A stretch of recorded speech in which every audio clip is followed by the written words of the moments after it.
Okay, welcome back to Jay's Retro Toys and Games. Episode number 104 is ready to go, and today's episode dives deep. Yes, it's one of the most fascinating, controversial, and game-changing accessories in video game history, the Nintendo Game Genie. And for many gamers who grew up in the late 80s and early 90s, the Game Genie was a mysterious golden cartridge that promised to unlock the hidden potential of their favorite games. It was a device that could make Mario invincible, give Sonic infinite lives, or let players skip straight to the final boss of Mega Man 2. But behind the magic codes and playground rumors was a story of innovation, legal warfare, and cultural transformation that forever changed how players interacted with the video games. This Game Genie wasn't just a cheat device, it was a technological marvel that gave players direct access to the inner workings of their games, and it allowed them to manipulate memory addresses, alter gameplay variables, and even uncover hidden or unfinished content that developers never intended anyone to see. It was a tool that blurred the line between player and programmer, giving ordinary gamers a taste of creative control long before modding or hacking became mainstream. But its journey from invention to cultural icon was anything but smooth. The Game Genie's rise was marked by fierce legal battles, corporate resistance, and a passionate fan base that refused to let it die. Today, it's the Game Genie on Jay's Retro Toys and Games.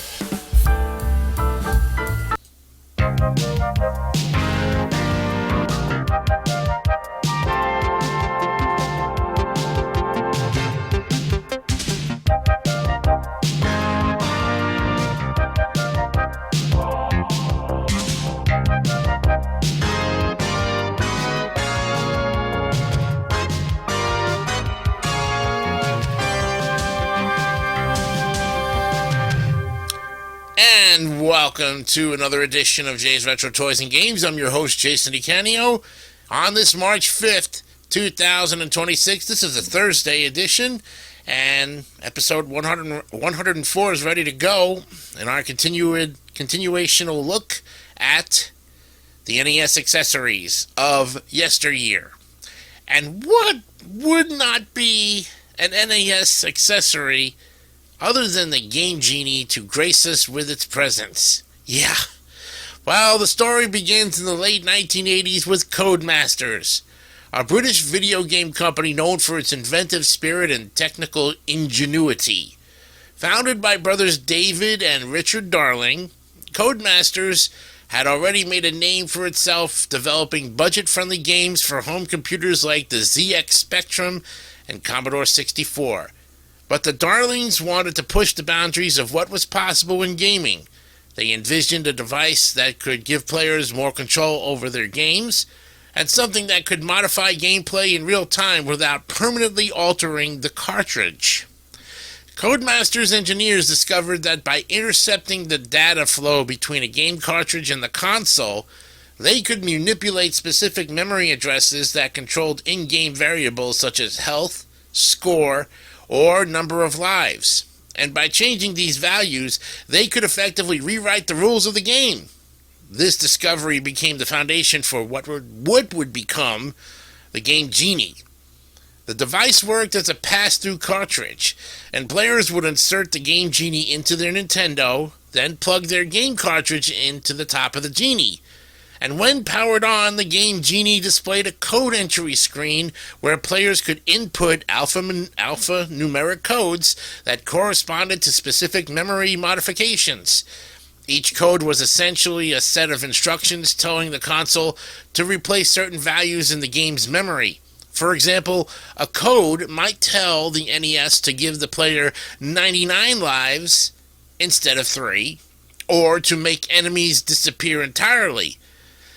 Codemasters compiled hundreds of these codes into a booklet that shipped with the device, and soon players began experimenting and discovering new ones on their own. The Game Genie was officially released in 1990, distributed by Galoob Toys in North America, and Camerica in Canada, and its gold-colored casing and bold logo made it instantly recognizable, and its promise of power you've never dreamed of captured the imagination of gamers everywhere. The Game Genie's success was immediate, but so was the backlash. Nintendo, known for its strict control over its hardware and software ecosystem, saw the device as a direct threat to its authority. The company argued that the Game Genie altered the content of its games without permission, effectively creating unauthorized derivative works. Nintendo feared that the device could damage its reputation if players used it to create glitches or unintended effects, and it worried that the existence of cheat devices could undermine the challenge and integrity of its games. So in 1990, Nintendo filed a lawsuit against Galoob Toys, seeking to block the sale of the Game Genie in the United States. The case, Nintendo of America Inc. versus Galoob Toys Inc., quickly became one of the most significant legal battles in video game history. Nintendo's lawyers argued that the Game Genie violated copyright law by modifying the audiovisual output of its games, even if those changes were temporary. Galoob countered that the Game Genie did not create new copies or permanent alterations. It simply allowed players to customize their gameplay experience, much like adjusting the brightness or contrast on a television. The case dragged on for 2 years, with both sides presenting complex technical and legal arguments. In 1992, the court ruled in favor of Galoob, declaring that the Game Genie did not infringe on Nintendo's copyrights. The judge concluded that the device merely enhanced the player's enjoyment of legally purchased games and did not produce a new or derivative work. Well, this decision was a landmark victory for consumer rights and set an important precedent for the concept of fair use in interactive media. It established that players had the right to modify their gaming experiences, as long as those modifications did not involve distributing altered copies. The ruling also had far-reaching implications for the gaming industry. It opened the door for future cheat devices, modding tools, and user-generated content. It was a moment that redefined the relationship between players and developers, affirming that once a game was purchased, the player had some degree of creative freedom in how they experienced it. With the legal battle behind it, the Game Genie expanded to new platforms. Versions were released for the Super Nintendo, Sega Genesis, and Game Boy, each with improved interfaces and expanded code libraries. The SNES version featured a sleeker design and a more user-friendly menu system, and while the Genesis version became a staple among Sega fans eager to explore hidden features in their favorite titles. The Game Boy version, though smaller, offered the same power to manipulate handheld classics like Tetris and Super Mario Land. The Game Genie quickly became a cultural phenomenon. Gaming magazines such as GamePro, Electronic Gaming Monthly, and Nintendo Power began publishing pages of new codes submitted by readers. Players traded codes on playgrounds, in arcades, and through early online bulletin boards. The device turned gaming into a community-driven experience, where players collaborated to uncover secrets and push the limits of what their consoles could do. For many, it was the first introduction to the concept of game modification, a precursor to the modern world of ROM hacking, cheat engines, and fan-made mods. And beyond its practical use, the Game Genie changed how players thought about games. It transformed gaming from a passive experience into an interactive experiment. Players could now explore hidden levels, access unused content, or even break games entirely to see what would happen. While this sense of discovery and control resonated deeply with a generation of gamers who wanted to go beyond simply playing, they wanted to understand and manipulate the systems behind their favorite titles. The Game Genie gave them that power, and in doing so, it helped cultivate a culture of curiosity and creativity that continues to shape gaming today. But as the gaming industry evolved into the mid-1990s, the Game Genie's influence began to wane. The rise of CD-based consoles like the PlayStation and Sega Saturn introduced new technical challenges that made it harder for external devices to modify game data.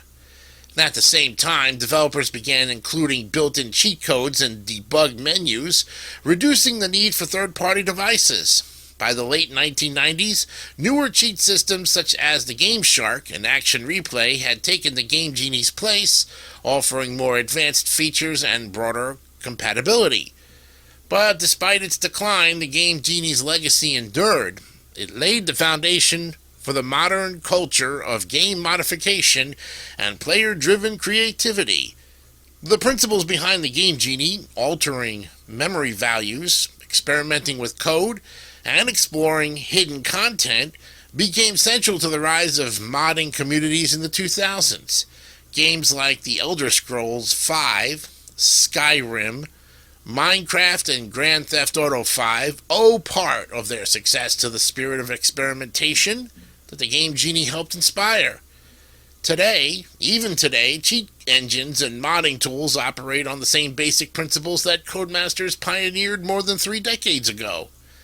Collectors and retro gaming enthusiasts continue to celebrate the Game Genie as a symbol of a bygone era. Original cartridges, especially those with intact code booklets, are highly sought after. Online communities still share and test codes and keeping the spirit of the device alive. For many, the Game Genie represents a time when gaming was about exploration, discovery, and bending the rules just to see what was possible. The Nintendo Game Genie remains one of the most important innovations in gaming history. It challenged corporate control, empowered players, and opened the door to a new era of interactive creativity. What began as a simple cheat device became a cultural touchstone that redefined the relationship between players and their games. Its story is one of invention, controversy, and enduring influence. A reminder that sometimes the greatest power in gaming comes not from the developers, but from the players who dare to rewrite the rules. The Game Genie's legacy lives on in every cheat code, every mod, and every player who looks at a game and wonders, what if I could change that? It was more than a tool. It was a revolution in a cartridge, a golden key that unlocked the imagination of an entire generation. Well, thanks for tuning in to Jay's Retro Toys and Games, episode number 104. And don't forget to stay tuned for more deep dives into the history of classic gaming, where every cartridge, console, and controller has a story to tell. And be sure to like, subscribe, and hit that notification bell to keep up with all future episodes as we continue our look at the NES accessories. We'll see you next week with more of Jay's Retro Toys and Games. I'm Jason DeCanio. Till next week, have a good weekend, and remember to keep on playing and learning and growing and developing. Bye for now.